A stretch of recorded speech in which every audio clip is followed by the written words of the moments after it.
오늘 성탄절입니다. 원래는 무슨 말구유 얘기해야 되고 천사 아니면 뭐 동방박사 이런 얘기를 좀 해야 되는데, 오늘 우리가 읽은 본문은 동방박사도 없고요, 천사도 없고요, 말구유도 없습니다. 어떻게 보면 굉장히 딱딱한 요한복음 말씀을 읽습니다. 이유는 첫 번째 이유는 그래요. 보통 성탄절이 주일이 아니면 뭔가 좀 즐거운 축제의 느낌이 있습니다. 아이들과를 같이 예배하고 그래서 뭔가 좀 동방박사 얘기도 좀 해야 될 것 같고 마구간 얘기도 좀 해야 될 것 같은데, 오늘은 주일이기 때문에 오늘 여기 보니까 우리 꼬맹이들도 같이 왔지만 좀 저기 옛꿈에서 따로 예배를 드리고, 오늘 여기 좀 어른들이 모였습니다. 그래서 보통 때 성탄절이랑 조금 다른 설교를 할 수 있을 것 같아요. 그래서 그렇고, 또 우리에게 오신 임마누엘을 항상 동방박사, 말구유, 천사로만 소개하지 않습니다. 오늘 우리가 읽은 요한복음, 이 사도 요한은요, 우리 가운데 오시는 예수님, 오시는 하나님을 다른 방식으로, 우리가 읽은 이런 방식으로 우리에게 설명을 해줍니다. 오늘 이 성탄절 또 주일이기도 한 이날에 우리가 요한이 우리에게 전하는 이 소식을 다시 한번 들어볼 필요가 있습니다. 그리고 이 말씀이 우리에게 보여주는 소망, 그리고 이 말씀을 통해서 우리의 삶을 바꿔내시려는 주의 인도하심을 발견할 수 있습니다. 한번 요한이 전하는 성탄, 요한이 전하는 성육신하신 하나님의 임재에 대해서 우리가 귀를 기울이고 들어볼 필요가 있습니다. 첫 번째, 요한은 다른 복음서와 조금 다르게요, 성탄을 이야기하면서 말씀이 우리 가운데 오시는 걸 이야기하자마자 요한복음 전체가 그렇지만 우리에게 요구합니다. 결단을 요구합니다. 오늘 이 성탄절에 여러분들 그냥 즐겁게 하하 노래하고 아니면 마음이 따뜻해지려고만 오셨으면 오늘 조금 잘못 오셨어요. 요한은 성탄의 이야기, 오시는 임마누엘을 이야기하면서요, 우리의 마음을 따뜻하게 할 생각은 없습니다. 요한복음 전체가 그래요. 요한복음 전체가 우리를 믿게 하려는 거예요. 우리로 하여금 결단하게 하는 겁니다. 성탄절, 다른 방식으로 성탄을 설명할 때는 다른 방식의 반응이 필요하지만, 오늘 이 요한복음을 읽으면서 여러분들은요, 오늘 결단하셔야 됩니다. 뭘 결단하셔야 돼요? 오시는 말씀을, 오시는 빛, 오시는 진리, 그렇게 오시는 하나님을 여러분들이 거부할 건지 아니면 영접할 건지 둘 중에 양당 간에 결정을 해야 합니다. 요한복음 처음 시작부터 그래요. 태초에 말씀이 계셨죠. 이 말씀이 하나님이시래요. 이 말씀이 하나님과 함께 계셨는데요, 이 말씀이 세상을 다 만드셨어요. 이 말씀이 빛이에요. 이 말씀이 세상의 생명입니다. 그런데 문제는 뭐죠? 그 백성들이 이 빛을, 생명을, 진리를 알지 못해요. 그리고 깨닫지 못합니다. 그리고 영접하지 않아요. 그게 요한복음 1장 1절부터 11절까지 이야기입니다. 생명이, 빛이, 말씀이, 그 하나님이 우리 가운데 오시는데 그 하나님을 영접하지 않아요. 알지도 못하고 깨닫지도 못합니다. 이해는 돼요. 알지 못하겠죠. 깨닫지 못하겠죠. 우리가 읽은 본문 18절에 보면 본래 하나님을 본 사람이 없어요. 본 사람이 없으니 알기도 어렵고 깨닫기도 어려울 겁니다. 하지만 알지 못하고 깨닫지 못해도 영접하지 못하는 것은 아니에요. 그 가능성은 열려 있는데 사람들은 아예 영접하지 않습니다. 다른 가능성 하나는 뭐예요? 알지 못하고 깨닫지 못해도 영접할 수 있어요. 그 가능성이 하나 있고요. 아니, 우리에게 알게 하고 깨닫게 하시는 이가 우리에게 오시면 이 말씀과 진리, 생명, 우리는 이것을 알 수 있습니다. 18절 오늘 본문이 그러죠. 본래 하나님을 본 사람이 아무도 없어요. 하지만 독생하신 하나님 아버지의 품 안에 있는 이가 우리로 하여금 그 하나님을 깨닫게 하셨어요. 알게 하셨어요. 알게 하시는 이가 왔습니다. 그러니 알 수 있어요. 깨달을 수 있어요. 영접할 수 있어요. 가능성이 두 개가 열렸죠. 거부하실 수도 있고 영접하실 수도 있습니다. 요한은 뭐에게 뭘 요구하는 거예요? 영접하라는 거죠. 여기 영접해라라고는 안 해요. 그 대신 확실하게 이렇게 얘기합니다. 오늘 우리가 읽은 본문이요, 말씀이 육신이 되어 우리 가운데 거하심에 우리가 그 영광을 보니, 우리가 그 영광을 보았다라고 얘기하는 거죠. 예수 그리스도 이 땅에 육신으로 오신 말씀입니다. 그 빛이에요. 진리예요. 그것을 우리가 봤대요. 그 예수 그리스도를 보고서 요한이 얘기하는 거예요. 그리고 우리라는 요한과 함께한 사람들이 말합니다. 아마 요한의 그 교회일 겁니다. 그 교회 사람들이 얘기해요. 우리는 그 영광을 봤다. 우리는 그 영광을 받고, 16절 보면 우리가 다 그의 충만한 데서 받았다. 은혜 위에 은혜다. 우리가 그 예수 그리스도로부터 은혜를 받았어요. 그 위에 또 은혜를 받았어요. 우리가 이 모든 것들을 영접했어요. 그래서 12절에 있는 것처럼 하나님의 자녀가 되는 권세, 그것들로 우리는 살아간다고 고백하기 시작하는 겁니다. 오늘 이 성탄절에 우리에게 요구하는 건 결단이에요. 결단을 요구합니다. 거부하든지 영접하든지 너네들 결단해라 요구해요. 그리고 우리가 해야 될 일은 뭡니까? 우리가 해야 될 일은 고백이에요. 성탄절을 설명하려고 했을 필요 없어요. 우리는 고백하면 돼요. 뭐라고요? 영광을 보았다고 고백하면 돼요. 우리가 은혜를 누린다, 우리에게 선물을 주셨다라고 고백하면 됩니다. 왜? 영광을 보았기 때문이에요. 왜? 우리가 하나님의 은혜를, 그 귀하신 선물을 받았기 때문인 줄 믿습니다. 아멘 하시는 분이 32%예요. 왜 그런지 알아요? 아직 영광을 못 보신 분들이 있으셔요. 그리고 아직 은혜를 받았는지 안 받았는지 긴가민가 하시는 분들이 계셔요. 잘 들어보십시오. 이 영광에 대해서 한번 들어보세요. 그리고 우리가 받은 이 은혜에 대해서 들어보세요. 그래서 오늘 예배가 끝나고 나갈 때는 우리 모두가 그렇게 고백해야 됩니다. 성탄에는 고백하는 날이에요.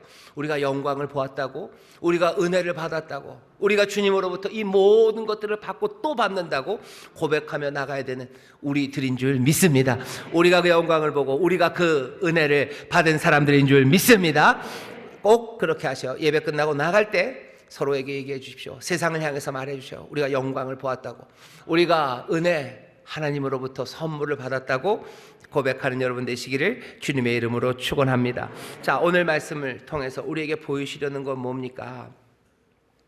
우리에게 결단하라고, 영접하라고 하시는데요, 이 영접하라고 우리에게 요구하실 수 있는 이유는 말씀이 육신이 되어 우리 가운데 거하시기 때문이에요.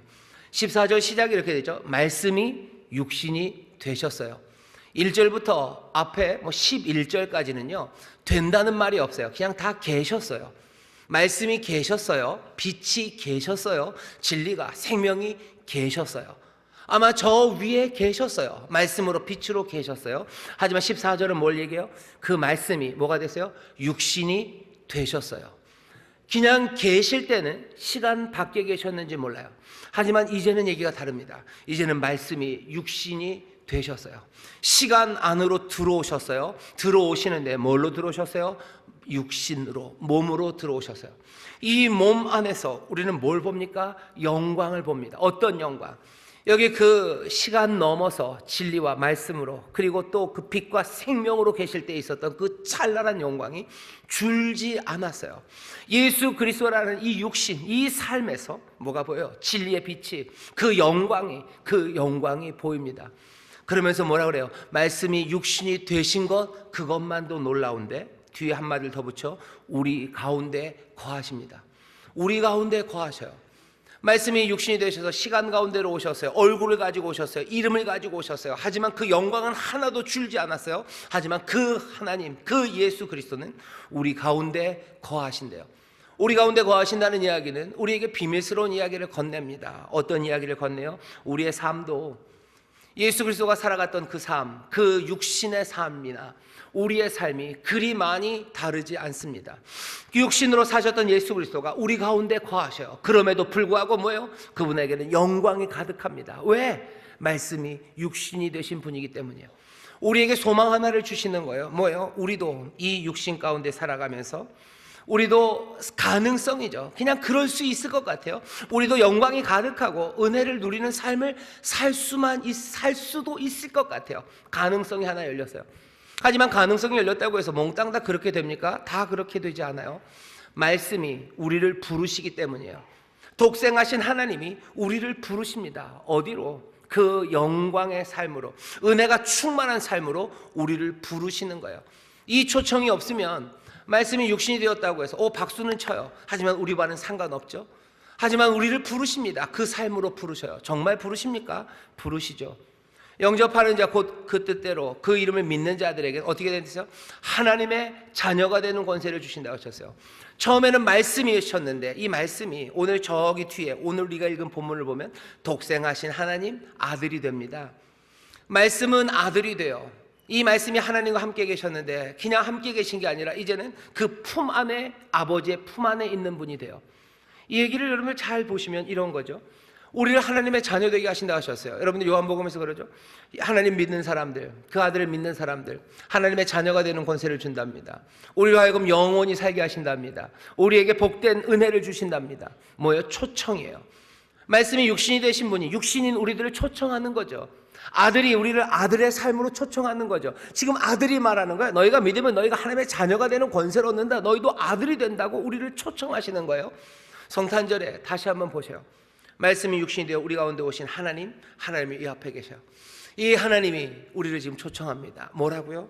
우리도 이 영광의 삶을 살 수 있도록 우리를 불러오고 계십니다. 이 초청에 여러분들 아멘이라고 대답하시고 하나님의 자녀의 삶을 사시기를 주의 이름으로 축원합니다. 성탄이 즐겁고 우리가 행복한 이유는요, 우리가 하나님의 아들로 살아요. 언제? 이 육신으로 살면서요.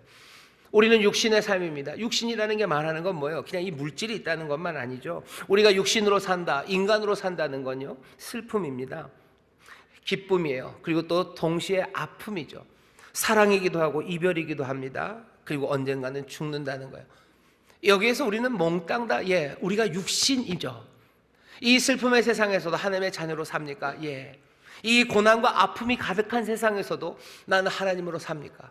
우리가 육신으로 살면서 하나님의 자녀로 산다는 건 여러분들 그런 이야기예요.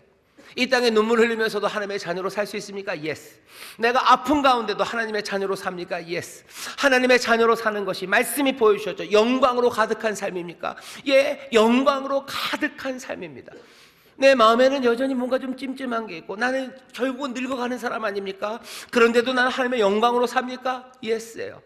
우리가 보니 아들의 영광이에요. 하나님의 영광이에요. 그 삶에 은혜와 진리가 가득해요. 그 삶에 정말로 많은 사람들에게 선물이 될 수 있는 하나님의 자녀의 삶이 담길 수 있냐? 담길 수 있다고 얘기하시며 우리를 그 삶으로 지금 불러주시는 겁니다. 성탄절은 그래서 육신을 입은 모든 사람들, 육신을 입은 저와 여러분 모든 사람들에게요, 지금 소망을 주시는 말씀이에요. 내 삶이 영광으로 가득 찰 겁니다. 내 삶이 은혜 위에 은혜인 삶이 됩니다. 주께서 말씀이 육신이 되셔서 우리를 그 영광의 삶으로 부르시니 여러분들 믿음으로 영접하시기를 주의 이름으로 축원합니다. 주의 이름으로 축원합니다. 이 결단이 있는 시간이 성탄절이고요. 그래서 성탄절은 우리가 영광을 노래할 수 있는 겁니다.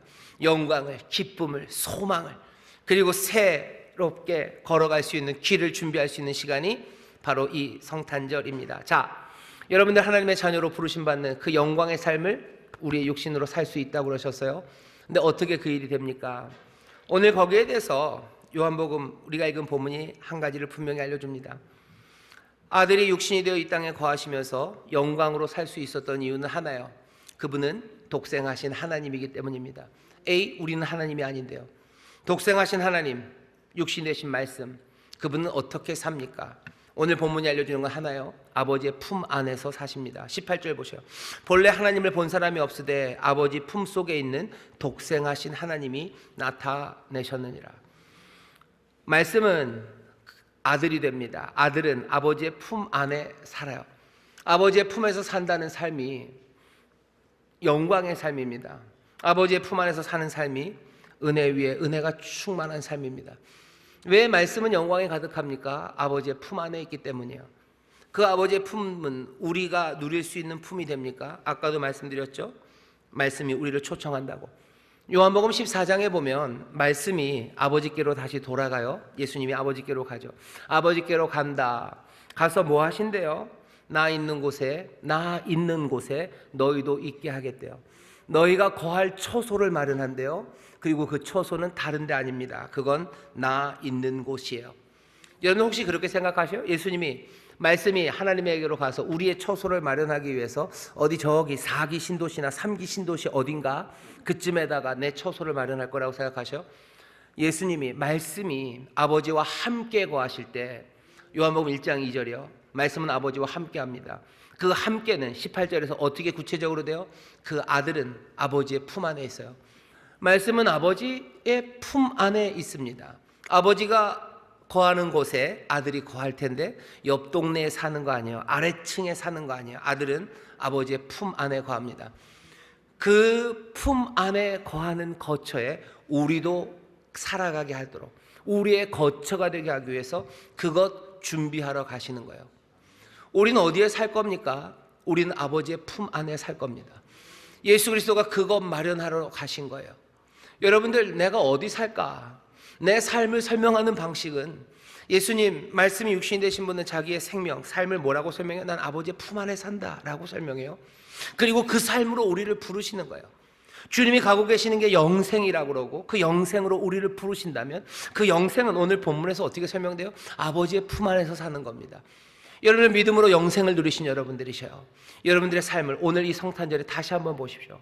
여러분들 믿음으로 하나님의 자녀 되셨죠. 그러니 여러분들 믿음으로 아버지의 품에서 살아가는 줄 믿습니다. 옆에 있는 분들에게 얘기하셔요. 우리는 아버지의 품에서 삽니다. 우리는 아버지의 품에서 삽니다. 우리는 아버지의 품에서 사는 거야. 그러니 영생을 누리는 거죠. 그러니 영광으로 가득한 거죠. 거기에 은혜가 가득하죠. 여러분 아버지의 품에서 삽니다. 하나님의 품에서 살아가는 사람들이에요. 여러분들 두려워하지 마십시오. 여러분들 놀라지 마십시오.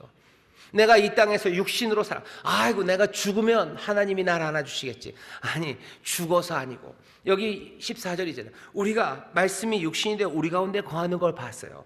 거기에서 영광을 봤어요. 거기에서 모든 것들을 받아 풍성한 데서 받았어요. 은혜 위에 은혜예요. 바로 이 사람이에요. 이 사람은 독생하신 하나님은 하나님 우리 아버지의 품 안에 계신 분. 이 땅을 하나님의 아들이 살아가시면서요 하나님의 품을 아니요 하나님 품 안에서 사십니다. 우리도 마찬가지예요. 죽어 우리가 나중에 부활의 몸이 되어서 아버지의 품에서 사는 게 아니라 지금 아버지의 품에서 삽니다. 그러니 우리는 지금 영생을 누리는 사람들이에요. 지금 우리의 삶에 영광이 가득할 수 있어요. 지금 우리의 삶에 은사가 은혜가 선물이 가득한 삶을 살 수 있는 것 우리가 아버지의 품에서 살고 있기 때문입니다.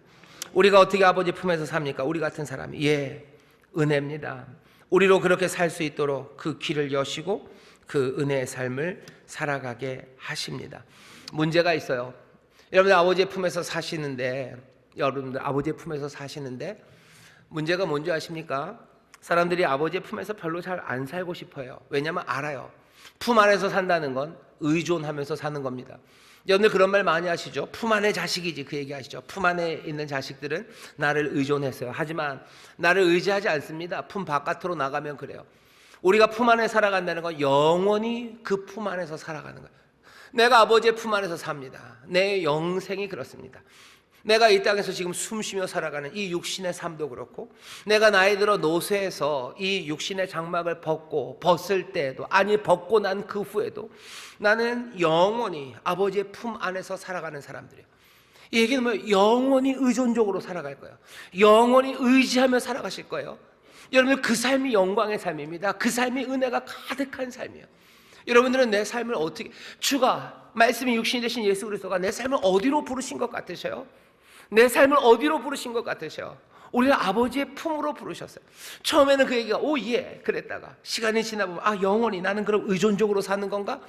여러분 그게 고민되시는 분들이 어쩌면 있으실 거예요.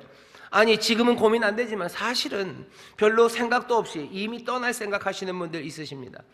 누구랑 생각이 똑같은 거예요? 누가복음 15장에 나오는 탕자와 똑같아요. 탕자 아버지의 자녀입니다. 탕자는 뭐가 좋아요? 아버지의 힘과 아버지의 권세 좋아요. 아버지의 부요함 좋아요. 내가 그걸 아버지의 집에서 누려요. 아버지의 품 안에서 누립니다. 하지만 이제 시간이 되면 그 모든 것들을 내가 가지고 떠나고 싶어요. 품 안에 살고 싶지 않아요. 품 안에 살고 싶지 않아요. 가서 내 마음대로 살고 싶죠. 내가 아버지의 자녀인 건 좋아요. 여러분 혹시 영접하는 자 곧 그 뜻대로 부르심을 입은 자들에게는 하나님의 자녀가 되는 권세를 주신다라는 이야기를 여러분들이 아멘이라고 받을 때 번개처럼 머리에 스쳐갔던 건 그런 거예요. 영접하고 믿으면 내가 하나님의 자녀가 되니 하나님의 자녀의 권세, 풍요함, 능력, 하나님의 도우심 그런 것들 나한테 주고 이제 한번 내가 뻔뻔하게 살아볼 수 있겠구나. 여러분들 그 생각하시면서 미소 지으면서 아멘 하신 거예요? 그래서 열렬하게 아멘 하신 겁니까? 그 생각이라면 조금 생각을 바꿔주세요. 그거보다 훨씬 더 좋은 생각으로 바꿔주세요. 영접하는 자, 곧 그 이름을 믿는 자들에게는 하나님의 자녀가 되는 권세를 주셨는데 하나님의 자녀가 되는 권세는 다른 건 아닙니다. 자녀는 어떤 권세가 있어요? 아버지의 품 안에 있을 권세가 있어요. 아버지의 품 안에 있어요. 이건 영원한 겁니다. 여러분 영원히 아버지의 품 안에 있을 거예요. 영원히 의존적으로 사실 겁니다. 내가 시간이 지나면 떠나갈 거라고 생각하지 마셔요. 난 영원히 아버지 안에 있을 거예요. 사람들은 의존적으로 사는 거 싫어해요. 특별히 독립적인 걸 좋아하는 현대는 더더군다나 그렇습니다. 누군가가 의존적인 사람이라는 건 그 사람을 향해서 걱정하는 말이죠. 아, 저 사람 너무 의존적이야. 그 얘기를 좋은 뜻으로 얘기하나요? 아니죠. 저 사람은 뭐에 의존해 할 때 앞에 붙는 것들은 항상 나쁜 것들이에요. 알코올에 의존해, 아니면 뭐 마약에 의존해, 아니면 뭐 그런 식으로. 가난하고 힘든 사람들 자꾸 도와주면 그 사람들 의존적이 될 수 있어 할 때 그 의존단이라는 말들은 몽땅 다 나쁜 의미로 쓰입니다. 나쁜 의미예요. 열등해요. 좋지 않아요.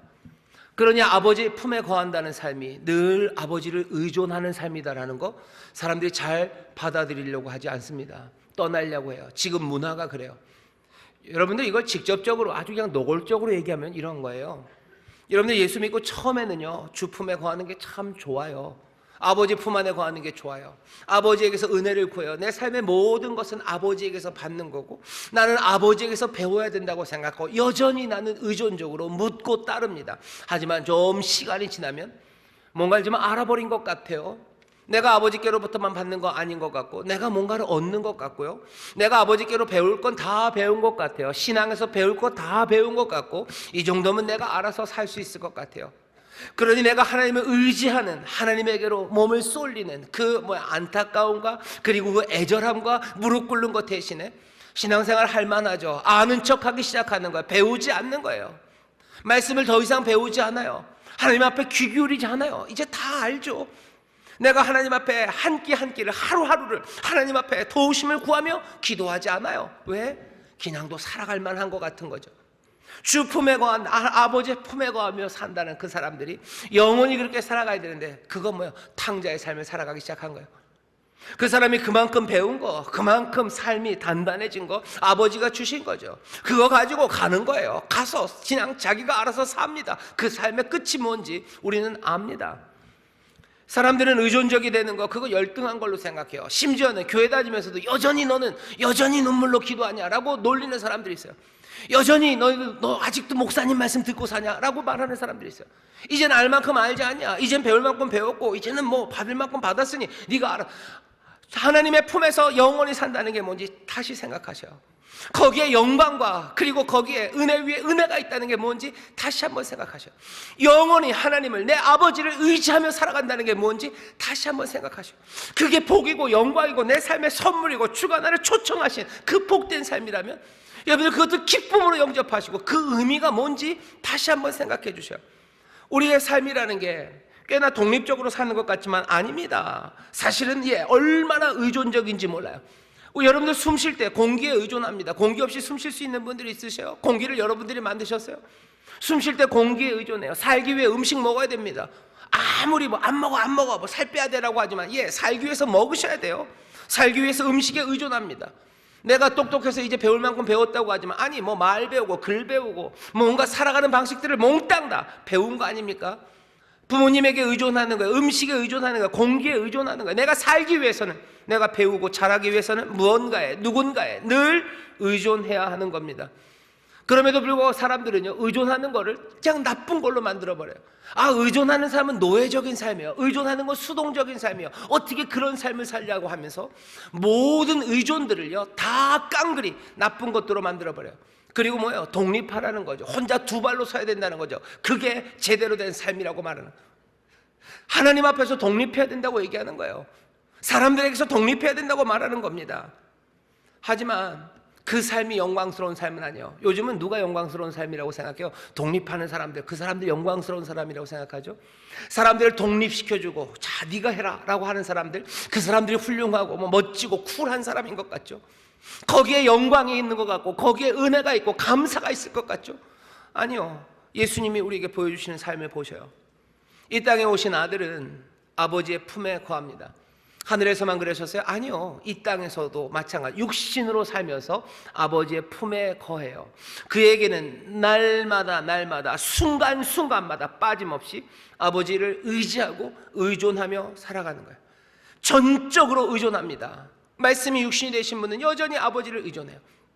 뭐라고 그러셔요? 내가 하는 말 아니에요. 내가 하는 모든 일들 내 뜻 아니에요. 내 아버지의 뜻을 나는 행하는 사람이에요. 내 삶에 필요한 모든 것은 아버지가 주셔요. 나는 아버지를 의지해요.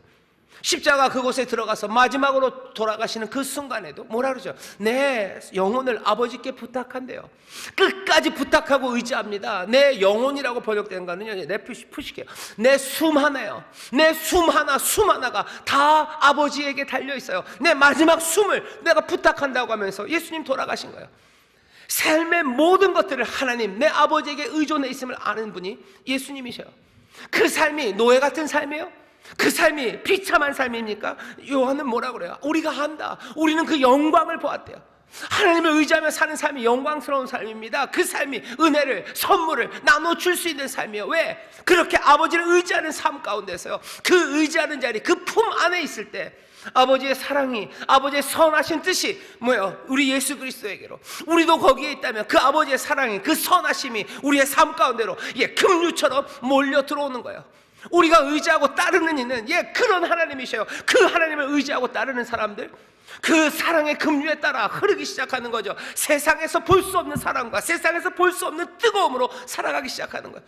그 삶이 노예의 삶이라고 누가 그럽니까? 그 삶은 세상에서 볼 수 없는 창조의 삶이에요. 세상에서 볼 수 없는 사랑의 삶이에요. 영광이 가득하고 은혜를 줄 수 있는 그 삶, 선물과 선물이 되는 그 삶이 다른 것 없습니다. 아버지의 품 안에 안겨서, 그러니 늘 아버지를 의지하고 살아가는, 어쩌면 세상에 볼 때는 못나 보이고 세상에 볼 때는 자유하지 못하다고 생각하지만, 아니, 아버지의 품에서 아버지를 의지하고 살아가는 그 사람들의 삶이 복된 삶이라고 요한이 지금 얘기하는 거 아닙니까? 우리가 그 영광을 보았다. 우리가 그 풍성한 데서 우리가 받았다. 은혜 위에 은혜를 받았다. 그분은 말씀이 육신이 되어 우리 가운데 거하신 분. 본래 아버지의 품속에 계셨던 독생하신 아버지께서 육신이 되어 우리 가운데 오셔서 아버지 안에 거하는 삶으로 우리를 부르신다는 거죠. 우리에게 거할 것, 아버지의 품 안에서의 삶을 우리에게 주시려고 가셨다가 이제 오셨으니 이제 우리를 그리로 부르실 겁니다. 오늘 여기 말씀이 육신이 되어 우리 가운데 오신 예수 그리스도를 믿는 여러분들, 그 그리스도께서 여러분들을 아버지의 품으로 초청하셨고 여러분을 영접하심으로 그 품에 안긴 하나님의 자녀 되었던 것 믿으시기를 주의 이름으로 축원합니다. 여러분들 이것 영접하는 여러분들 되시기를 주의 이름으로 축원합니다. 여러분들 기억하셔요. 여러분들은 누구예요? 아버지의 품 안에 있는 분이요. 그러니 아버지 전적으로 의지하십시오. 아버지에게서 모든 것을 바라셔요. 아버지에게서 모든 것을 배우셔요. 내가 필요한 모든 것 아버지가 주셔요. 내가 배워야 되는 모든 것 아버지가 주셔요. 나는 아버지만을 의지합니다. 나는 진리만을, 빛만을, 그 생명만을 의지하며 살아가는 복된 하나님의 자녀 됐음을 여러분들 믿으시기를 주의 이름으로 축원합니다. 마지막으로 여러분들, 내가 아버지 품에 안겼다는 것을 기억하며 의존하는 사람들, 의존에 대해서 다시 한번 생각하셔요. 우리가 아버지의 품에 안겨서 하나님을 사랑합니다. 계명은 어떻게 돼요? 하나님을 사랑하는 사람들 이웃을 사랑하라죠. 우리가 하나님의 품에 안겨서 하나님을 의존한다면 여러분들, 우리가 이 땅에서 사람들과 함께 살아가는 삶은요, 서로의 품에 안겨서 서로를 의존해야 됩니다. 서로의 품에 안겨서 서로를 의존해야 그 삶의 영광이, 그리고 또 선물이 가득합니다. 세상은 반대로 가르쳐요. 아까도 말씀드렸죠. 세상은 자꾸 받는 것을 멈추는 지점을 만들어요. 배우는 것을 멈추는 지점을 만들어요. 부모님들이 연세가 많아지시면 자녀들이 좀 돕습니다. 부모님들 어떻게 하셔요? 이제 그만하래죠. 됐다 이제 그만해라 라고 하셔요. 부담 주기 싫으셔서 그런 거죠. 배려하는 마음으로 하시는 걸 겁니다. 하지만 그 밑바탕에는 뭐가 깔려 있는 거예요? 내 모든 건 내가 관리해야 돼요. 내가 내 몸 건사 못하면 이건 못난 삶이에요 라는 생각이 밑에 깔려 있는 거예요. 그러니 그만하라는 거죠. 그만해라. 자꾸 그러면 너 나를 모욕하는 거야, 뭐 이렇게 생각하셔요. 왜 누군가에게 의지하는 게 못난 삶입니까? 의지하는 게 못난 삶이요? 남에게 받는 게 못난 삶입니까? 남에게 받는 건 못난 삶이고 남들에게서 배우는 것도 그러니 부족한 삶이에요? 어느 순간인가 내가 남들에게 받지 않고 남들에게 배우지 않는 것이 내 인생의 목적입니까? 우리는 늘 그 품 안에 살아가는 게 아니라 품을 다 떠나가는 것, 품들을 다 털고 나가서 혼자 서는 것, 그것이 가장 선하고 아름답고 영광스럽다고 우리는 배워왔어요. 문화는 그렇게 진행이 되어 왔어요. 하지만 누가 그럽디까요? 누가 도움을 받는 사람은 못난 사람이라고, 배우는 사람은 못난 사람이라고, 근데 그렇게들 하지 않아요? 빨리빨리 배워서 이제 더 배울 게 없게 하라고. 아니, 배울 게 없어지는 사람이 어디 있습니까? 계속해서 배우는 것. 하나님의 자녀로 살아가요. 하나님의 자녀로 살아. 자녀는 품 안에 있을 권리, 권세요. 품 안에서 받습니다. 그리고 품 안에서 계속해서 배워가는 게 자녀예요. 우리가 서로가 서로의 품 안에 있다는 건요, 서로가 서로에게서 계속해서 받고 서로가 서로에게서 계속해서 배워가는 거예요.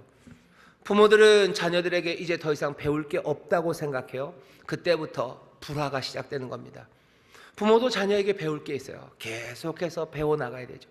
배우는 방식들은 상황이 달라갈수록, 시간이 지나갈수록 배우는 방식이 달라질 거고, 배움을 청하는 방식이 달라질 거고, 배워가는 방식이 달라질 겁니다. 하지만 계속해서 배워갈 거예요. 부모, 아이들이 어렸을 때부터 받으셨어요. 어렸을 때부터 받으셨어요. 여러분들 시간이 지나서만 용돈 받는 거 아니에요? 어려서 아이들에게 받으셨죠. 뭘 받으셨어요? 똥기저귀들을 받으셨고, 미소도 받으셨고, 아이들의 울음도 받으셨고, 아이들이 주는 것들 받으시며 사셨잖아요. 나중에는 받는 방식이 좀 달라져요. 이젠 용돈도 받을 거고, 부축도 받으실 거고, 도움도 받으실 거예요. 여러분들, 우리는 받으며 살아요. 이것들 끊어야 된다고 생각하는 그 시간이, 이제 받는 것을 멈춰야 된다는 그 생각이 우리 세상을 얼마나 불행하게 만들어가는지. 사람들, 학생들도 그래요. 배우는 걸 멈춰야 되는 지점이 있다고 해요. 이제 그만 배워. 이제 빨리 배워서 무슨 사회 일꾼이 되거라. 아니요. 아이들은 계속해서 배워야 됩니다. 계속해서 배워야 돼요. 배우지 않으니, 우리나라 같은 경우에 애들이 고3 지나면 공부들을 안 해요. 대학 가서 공부를 안 해요. 그러니 노벨상이 안 나오는 거죠. 그만 배워야 된다고. 아니요. 계속해서 배워가는 겁니다. 함께 배우고 함께 주고 받기 시작하는 것. 도움을 받아야 되는 사람들, 여러분들 그러니 못난이라고 얘기하지 마세요. 모질이라고 얘기하지 마세요. 도움을 받아야 되는 사람들이 왜 모질입니까? 장애가 있는 사람들이 있고, 또 나이가 많아진 분들이 있고, 그 다음에 조금은 어려운 형편에 있는 사람들이 있어요. 그 사람들 도움 받아야 됩니다. 근데 도움을 주면서 뭐라고들 얘기해요? 돕기는 돕겠지만 너도 빨리 독립해야 되지 않겠냐, 이제 뭘 좀 더 잘해야 되지 않겠냐라고 얘기를 합니다. 그 밑바탕에 깔린 생각은 뭐죠? 도움을 받는 거 멈춰야 된다고 생각하는 거예요. 아니, 도움 받는 거 멈춰야 된다는 생각, 배우는 거 멈춰야 된다는 생각, 그 생각들은 근거 없는 이야기입니다. 문화는 그리로 가지만 하나님이 우리에게 그렇게 가르치신 적 없어요. 계속해서 물으시죠. 네 형제 어디 있냐라고 물으셔요. 내가 내 형제를 돌보는 사람입니까? 라고 관계가 끊어진 대답을 해요. 하나님이 그 창세기에서 우리에게 요구하는 건 뭐예요? 내가 형제를 돌보는 사람이에요. 늘 품 안에서 비어있는 것을 채워야 되는 사람이고, 서로에게 줘야 될 걸 주고 받는 사람이에요. 함께 배우며 살아가는 사람들입니다. 가정 안에서 여러분들 같이 받으셔요. 같이 받으시고 같이 내어주기 시작하십시오.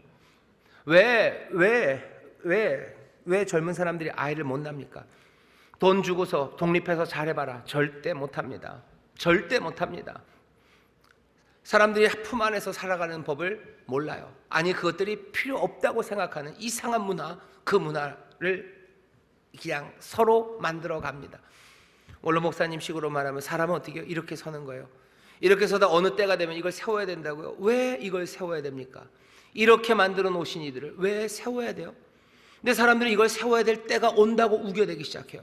그리고는 어떻게 해요? 서집니까? 안 서집니다. 그냥 픽픽 쓰러져 가는 거예요. 부모님들이 쓰러져 가는 거예요. 그러니 50대 남자 고독사가 그렇게 많아지는 거 아닙니까? 아이들이 이상한 일들 하는 거예요. 청년들이나 젊은 세대가 아이들을 못 낳아요. 꼬맹이들은 이상한 범죄, 그것들을 하러 가요. 니들이 이제 깨달아서 아는 거죠. 다 배웠죠. 촉법소년도 배웠고 범죄 방법도 배웠고, 내가 그거 알아서 하면 돼요.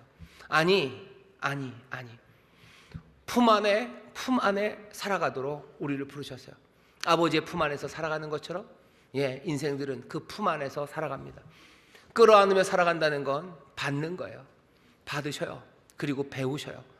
그 방식들이 조금씩 달라지겠지만 자녀들에게서 받으셔요. 부모님에게 받으십시오. 어려서 받는 거는 용돈이었어요. 하지만 나중에 커서는 아마 기도를 받으실 거고, 지지를 받으실 거고, 아마 위로를 받으실 거고, 사랑을 받으실 겁니다. 끝까지 받으셔요. 끝까지 받으시고, 그리고 서로 내어주시고. 받아야 되는 사람, 그 사람들 잘못됐다고 말하지 마시고 받고, 그리고 함께 배우며 살아가는 그 삶으로 우리를 부르셔요. 거기에 영광이 있습니까? 예, 거기에 영광이 있어요. 거기에 은혜가 있습니까? 예, 은혜 위에 은혜, 충만한 데서 우리가 받게 됩니다. 예수 그리스도는 우리를 부르셔서요, 하나님의 자녀가 되게 하셨습니다. 영광 그리고 은혜 가득한 삶은 하나님의 품 안에서 가능합니다. 끝까지 하나님에게 받으셔요. 내 필요한 거 아버지에게서 받으시고, 내 필요한 거 아버지에게서 배우시고, 끝까지 하나님께 의존적인 사람 되시고, 또 그렇게 하나님을 의지하니 여러분들 서로 의지하십시오. 함께 품 안에서 받으시고 서로 배우셔요. 밟는 방법 배우시고, 배우는 방법들 달라질 겁니다. 그거 배우시면서 끝까지 그렇게 하시고, 받아야 되는 사람들, 배워야 되는 사람들, 그 사람들 혼자 서라고 여러분들 얘기하지 마시오. 왜 혼자 서야 됩니까? 왜 혼자 서야 돼요? 그게 독립적인 거니까. 독립적인 건 좋은 거니까. 누가 그럽니까요? 누가 독립적으로 혼자 사는 게 좋다고 합니까요? 하나님께서 그러지 않으세요? 아담이 독처하는 게 좋지 않다라고 하셨죠. 그래서 돕는 배필 만들어 주셨죠. 돕는 사람 만들어 주셨죠. 좋게 하려면 돕고, 그래서 함께 받기 시작해야 되는 것, 그것이 하나님께서 우리로 하여금 영광스럽고 선물로 가득 찬 삶을 주시려는 길입니다. 아버지의 품 안에서 살아가요. 아버지에게 받으세요. 여러분들 서로가 서로의 품 안에서 살아가십시오. 끝까지 의존적으로 살아가셔요. 끝까지 의지하며 살아가셔요. 끝까지 의지할 사람들이 되어주며 살아가시기를 주의 이름으로 축원합니다. 기도하겠습니다. 하나님 감사합니다. 우리의 삶의 영광과 그리고 우리의 삶이 선물로 가득하게 되는 길을 우리에게 보이십니다. 말씀이 육신이 되어 우리 가운데 오신 놀라우신 독생하신 하나님께서 우리를 그 아버지의 품으로 갈 수 있도록 길을 여시니, 이제 하나님의 품에 안겨 살아가는 복된 이들, 주여 늘 하나님 우리 아버지만을 의지하며 또 의지하며 살아가는 하나님의 귀한 자녀들 되게 하여 주옵시고, 아버지의 인생이 독처하는 것이 좋지 않고, 아버지는 서로가 서로의 품 안에서 아버지는 의지하며 살아가는 것, 아버지 거기에 영광과 은혜가 넘침을 기억하게 하여 주시사, 주여 서로가 서로에게 내어주고 또 받으며 배우며 그렇게 하나님이 주시는 은혜를 누리는 이 땅, 또 귀한 믿음의 가정 우리 교회가 되게 하여 주옵소서. 감사드리며 예수님 이름으로 축복하며 기도하옵나이다. 아멘.